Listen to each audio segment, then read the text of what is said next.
Hey, what's up everybody? I hope you're all doing awesome out there. Let's dive into Bloodshot, starring Vin Diesel.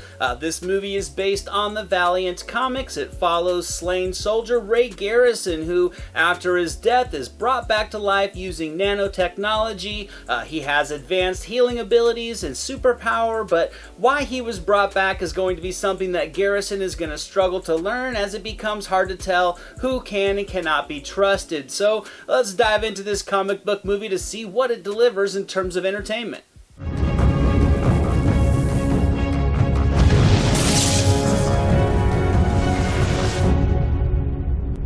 Now, I knew nothing about this character, so going in, I was a blank slate. To be honest, I wasn't really expecting much from it, given that I think Vin Diesel has pretty much given up on playing any other character besides Dominic Toretto in any movie that he's in, so I wasn't really excited to see Toretto as a superhero with flashes of Wolverine and Iron Man suit nanotechnology, but surprisingly enough, despite my low expectations, I had a good time with this movie and walked out of the theater pleased with what I saw.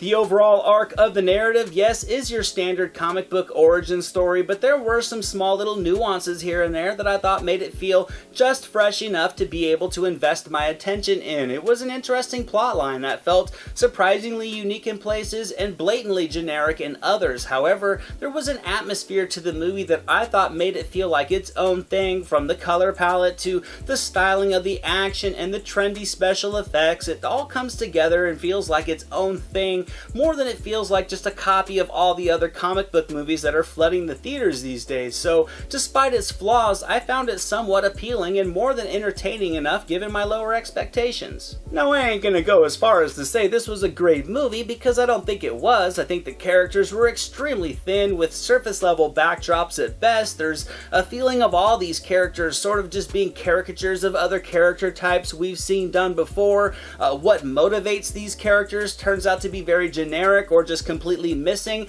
and I don't see this turning into Vin Diesel's next franchise, but I still had a decent time watching this movie as a mindless popcorn flick. I think if you watch these trailers and look at the cast and go into this one expecting intricate storytelling and groundbreaking visuals, that you're just setting yourself up for disappointment. Walking into this movie, I left my expectations out in the car and I was pleasantly surprised but not blown away by it. The visual effects overall were a bit hit and miss. I felt like they did have some appeal to them in their own unique way. I thought the action sequences were fun, but I do think they could have been much better. I thought the filming of the action was either hyper edited or captured with slow motion with no real middle ground between them, but the consistent element that I really did enjoy was just the brute force of Bloodshot's power. I thought it was nicely captured in all of the sequences to really bring an added bit of just adrenaline-fueled velocity to the scenes that otherwise would have been honestly on the forgettable side.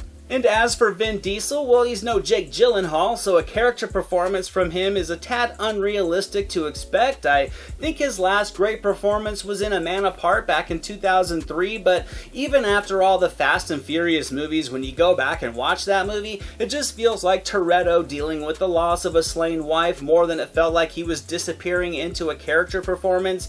In Bloodshot, I will say, he did bring some effort. It was still a little bit hit and miss, but his usual blatant self-awareness was somewhat missing in this movie, and I found his performance to be workable overall. He brought a range of emotion and charisma to the role that surprisingly had very small flashes of being unique. But it still wasn't a performance that carried this film to a higher level, meaning I don't think he elevated the material. The story progression and all of its layers felt very procedural, and while Diesel did show some clear effort in wanting to embrace the hero role, I don't think there was anything that really created a character who could outshine their origin story like, say, Robert Downey Jr. did as Tony Stark in the first Iron Man movie. I thought the supporting cast was all serviceable for the needs of their roles. Guy Pearce certainly seems to have found his new niche role, and he brought some weight to a very thin character through his screen presence alone, and Isa Gonzalez, despite not having much backdrop to her character or any real substantial motivation at all, did have some moments of sincerity as well.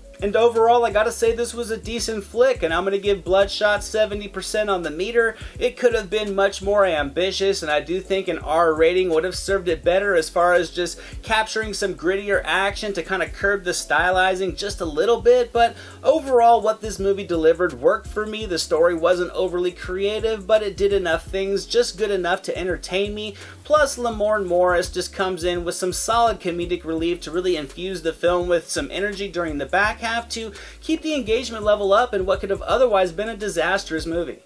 Thank you so much for watching this video, guys. I hope you enjoyed it. If you did, drop it a thumbs up, leave a comment below. I'd love to talk movies with you guys. Share it with your friends, and without question, hit that subscribe button and the notification bell so you can never miss a video. Here are some links to some recent reviews just in case you missed them. All my social media links and the link to our official website are down in the description below, and I'll catch you next time.